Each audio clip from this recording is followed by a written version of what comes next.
হঠাৎ গৃহস্থ বাড়িতে আলোর ছটা, ঠিক যেন কোনো অজানা উড়ন্ত বস্তু অর্থাৎ ইউএফও। সেই সঙ্গে বাড়ির উঠোনে এসে পড়ল কি যেন আলো জ্বলছে, এমন একটা অজানা উড়ন্ত বস্তু। আর কে কোথায় যায়, পাড়া প্রতিবেশীর মধ্যে হইচই পড়ে গেল। দেখুন সেই ভিডিও।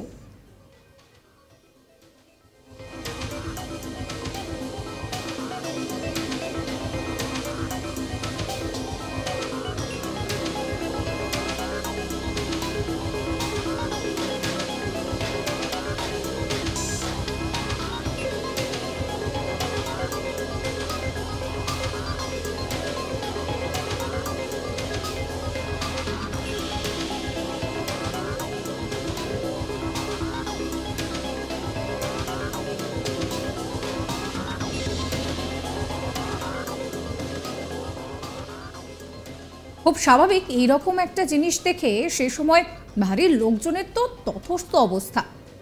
নদিয়ার সীমান্ত এলাকায় আতঙ্ক ছড়ালো গ্রামবাসীদের মধ্যে। ঠিক কি হয়েছে বলি আপনাদেরকে। জ্বলছে বাংলাদেশ। আমরা জানি যে এই মুহূর্তে বাংলাদেশের পরিস্থিতি কতটা কঠিন হয়ে রয়েছে। এই কঠিন পরিস্থিতির মধ্যে সীমান্ত সংলগ্ন এলাকায় সেখানে নিরাপত্তা আঁটোসাঁটো করা হয়েছে।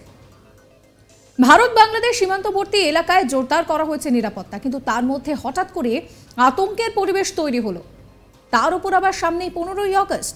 তার আগে কড়া নিরাপত্তায় মুড়ে ফেলা হয়েছে ভারত বাংলাদেশ আন্তর্জাতিক সীমান্ত। এই পরিস্থিতিতে হঠাৎই অজানা অচেনা জিনিস গৃহস্থের বাড়িতে এসে পড়েছে, আর তাতেই আতঙ্ক তৈরি হয়েছে নদিয়ার সীমান্তবর্তী এলাকায়। যদিও পরিস্থিতি মোকাবিলায় ময়দানে নামে বিএসএফ। সূত্রের খবর, নদিয়ার কৃষ্ণগঞ্জে ভারত বাংলাদেশ সীমান্তবর্তী গ্রাম ধরমপুর, যার পাশেই রয়েছে টুঙ্গি সীমান্ত। এই সীমান্তের ওপর দিয়ে পাখির মতো দেখতে উড়ন্ত যন্ত্র ওড়াচ্ছে সীমান্ত রক্ষী বাহিনী। উদ্দেশ্য সীমান্তে কড়া নিরাপত্তা বজায় রাখা। এই উড়ন্ত যন্ত্রটি থেকে আবার উজ্জ্বল আলো বের হয়। এবার তেমনই একটি যন্ত্র ধরমপুর গ্রামের এক গৃহস্থের বাড়ির উঠোনে এসে পড়ে। সীমান্তরক্ষী বাহিনীর এই উড়ন্ত যন্ত্র সম্পর্কে কোনো ধারণা ছিল না গ্রামবাসীদের মধ্যে। খুব স্বাভাবিক, তাদের মধ্যে আতঙ্ক তৈরি হয়।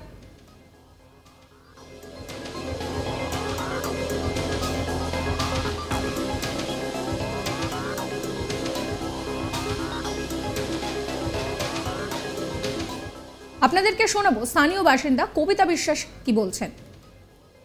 12:30 তখন বাজে, আর এটা হলো মানে মেজো বাসুরের ঘর। এবার আমরা উপরে শুয়েছিলাম। এবার আমার বাসুরের মেয়ে মানে আমার মেয়েকে ডাকছিল যে বোন দেখ আমাদের ঘরের পিছনে আগুন ধরেছে। আমি এবার উপরের থেকে আমার কানের মধ্যে আওয়াজটা গেলে আমি দৌড় দিকে ঘর থেকে নেমে এসে আমরা এখানে এসেছি, আমার বাড়িওয়ালা আর আমি। এসে দেখি ধাউ ধাউ করে আগুন, সে ভয়ঙ্কর আগুন, সে দৃশ্য দেখা যাবে না। এবার আমরা ভাবছি কি আমার ভাসুরির মেয়েরা তো ঘরে শুয়ে আছে, আমরা ভাবছি কি মানে আমার ভাসুরির মেয়েরা মনে হয় আগুন ধরে পুড়ে টুড়ে গেল, সেরকম একটা মানে আতঙ্কে। তারপরে এসে এখানে যখন এসে তখন দেখি আগুনটা নেই। তখন আমার ভাসুর এসে লাইট টাইট মেরে দেখে কি ওইটার পুঁতে আসে। তখন আমার বাড়িওয়ালা থানাকে ফোন করে, থানা এসে তারপরে ওইটা নিয়ে যায়। কি জিনিসটা পড়েছিল দেখেছেন? হ্যাঁ, মনে হয় সেই শিলের মতন একদম সেই। আচ্ছা, এই ঘটনার পর কি আপনার আতঙ্কে আছেন? আতঙ্কে তো আছি, সারা রাতে আমরা আতঙ্ক, ছেলে মেয়ে নিয়ে কেউ ঘুমাতে পারেন না। আমার ঘরে ছোট একটা নাতনি আছে, তাকে নিয়ে খুব আতঙ্ক। আমরা সবই রাত। আপনারা কি চান? এটার একটা তদন্ত হোক। আচ্ছা, বলছি সামনে তো বাংলাদেশ 200 মিটারের মধ্যে, তাহলে কি ওই দিক দিয়ে আসতে পারে? তো এখানে বাংলাদেশে অনেক কিছু হচ্ছে, যুদ্ধ ফুদ্ধ গুলিগালা, সেটার জন্য তো আমরা তো বর্ডার এলাকায়, আমরা তো আতঙ্কে থাকবোই। সবসময় আমরা একটা আতঙ্কেই আছি যে কখন কি হয়, জানো কখন কি হয়।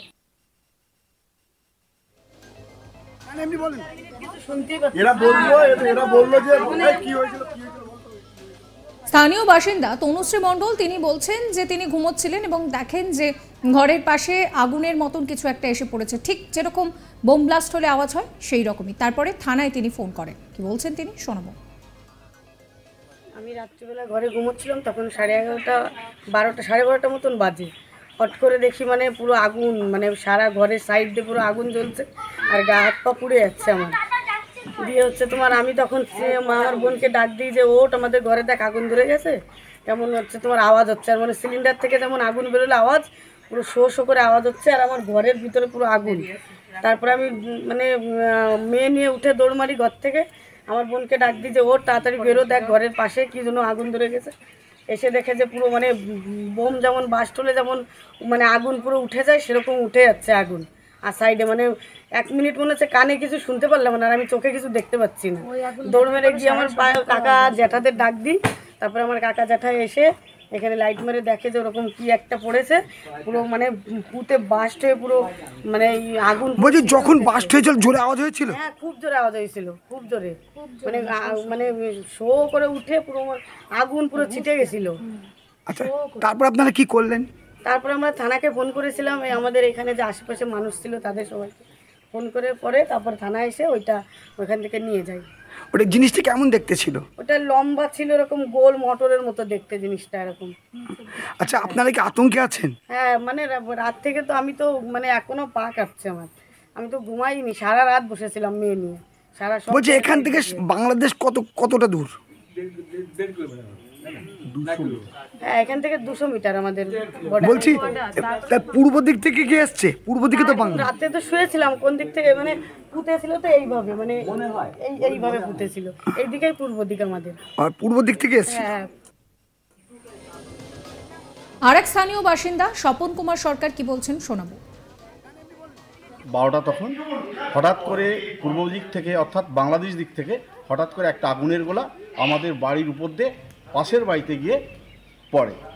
আমরা ভেবলাম কোনো প্লেন বা হেলিকপ্টার ক্র্যাশ হচ্ছে, এরকম একটা আওয়াজ মতো হয়ে আগুনের গোলাটা এদিকে এসে চলে আসে। আমরা আতঙ্ক হয়েছি, যেহেতু বাংলাদেশে এখন অগ্নিগর্ভ অবস্থা, সেই জন্য আমরা খুব ভয় পেয়ে গেছিলাম। আমরা সবাইকে ছেলে মেয়েকে আমরা সব জেগে কেউ কান্নাকাটিও শুরু করে দিয়েছে। তখন আমরা ভাবলাম ব্যাপারটা কী ঘটেছে।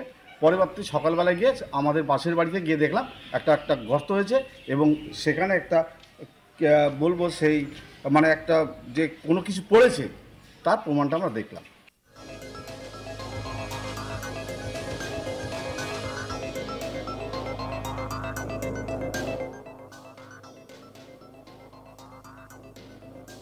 ঘটনার পর ঘটনাস্থলে এসে পৌঁছায় কৃষ্ণগঞ্জ থানার পুলিশ। খবর দেওয়া হয় বিএসএফকেও।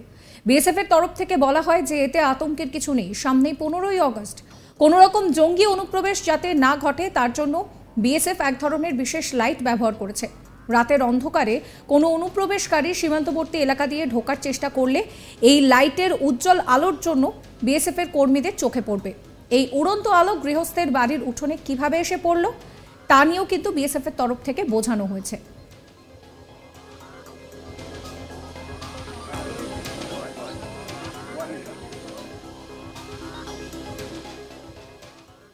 সাবস্ক্রাইব করবেন আজ তাক বাংলার ইউটিউব চ্যানেলকে, ফলো করবেন হোয়াটসঅ্যাপ চ্যানেলও।